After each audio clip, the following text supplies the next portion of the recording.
հարթակը Փաշինյանի միտված է Հայաստանի Սարակելական Սուրբ Եկեղեցու ոչնչացմանը, ինչը հակասում է միջազգային իրավունքին, ինչը հակասում է եվրոպական իրավունքին։ Եվ պիտի շատ պարզ ասեմ, հակասում է նաև Հայաստանի եվրոպական միության միջև համաձայնագրին։ Գործընկերության համաձայնագիր կա, որը երաշխավորում է Հայաստանին, որ Եվրամիությունը կաջակցի հիմնական ազատություններին, ինչպիսիք են կրոնի ազատությունը, հավաքների ազատությունը, իրավունքի կերակայությունը, բայց Եվրամիությունը ոտնձգությունների, հարձակումների շահերը, դրանք ամբողջովին ի ցույց դրվեցին, բայց օգուտները Հայաստանի համար իդեմս օրինակ ստորագրվող պայմանագրերի, որոնք կարող է թղթի արժեքն ունենային կամ չունենային, որի վրա դրանք գրվել են, Եվրամիությունը հեռացավ իրավունքի կերակայությանը սատարելու իր հանձնառությունից։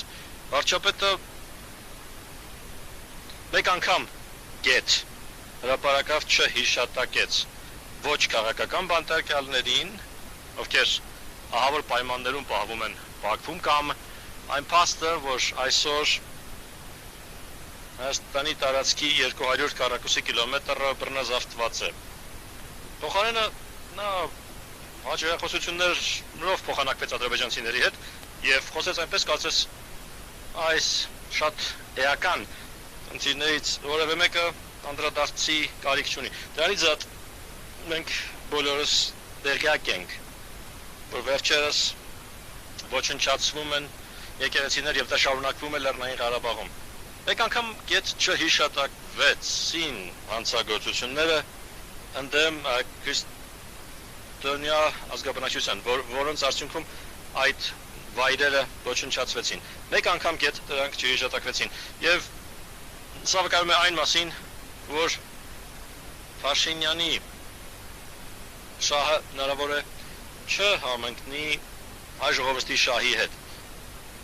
Փոխարենը Փաշինյանը հայելապատ դահլիճ է կառուցել, շատ նման երկուշաբթի-երեքշաբթի օրվա մեջ տեսածներին։ Հայելազարդ դահլիճ, որտեղ նրա հակառակորդները բնորոշվում են որպես ինչ-որ հանցավոր օլիգարխական կղերականության մաս, կեղծ այդ պատկերումը իր հակառակորդների, որպեսզի նա կարողանա Եվրամիության գումարներ հայտայտել, որոնք կարող է ծախսել ըստ էության, որպեսզի աղավաղի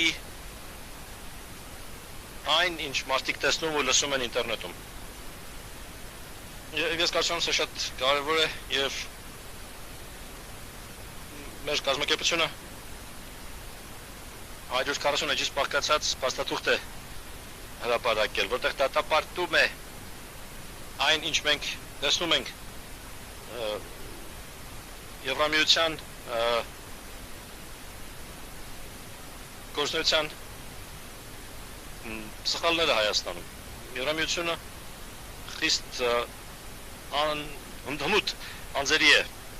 բերում Հայաստան, որպեսզի աղճատի ալգորիթմները եւ կատարի գործողություններ ընդդեմ բաների, որոնք ինքը կհամարի օտարերկրյա միջամտություն։ 28 էջանոց փաստաթղթում սա նկարագրված է, եւ այդ փաստաթուղթը գաղտնի է, չի հրապարակվում, չի ներկայացվում քաղաքական համայնքի այլ անդամներին, այսինքն միայն կառավարությունն է կարողանալու այդ փորձագետներին ցույցում տալ, թե ինչն է արգելափակվելու, իսկ ինչը ոչ։ Տիկնակ եւ օրինակ դա ժողովրդավարություն չէ, դա ընտրությունների նկատմամբ միջամտություն է։ Փաստացի Ամերիկայի Միացյալ Նահանգների կոնգրեսն է ասել, որ Եվրոպան է ընտրությունների միջամտության գրքի հեղինակը, խոսելով այլ երկրներում այլ ընտրությունների մասին, բայց նույն մատնահետքը, նույն ձեռագիրը տեսնում ենք Հայաստանում, եւ ես կոչ եմ անում հայ ժողովրդին գնալու եւ քվեարկելու, քանի որ ակնհայտ է, որ եվրոպացիների շահն է իրենց համոզմունքով ապահովելու Փաշինյանի պաշտոնավարման հաջորդ ժամկետը։ Պարոն Փաշինյանի հետ իրականացված նախընտրական քարոզությունից մինչև այդ հիբրիդային թիմը,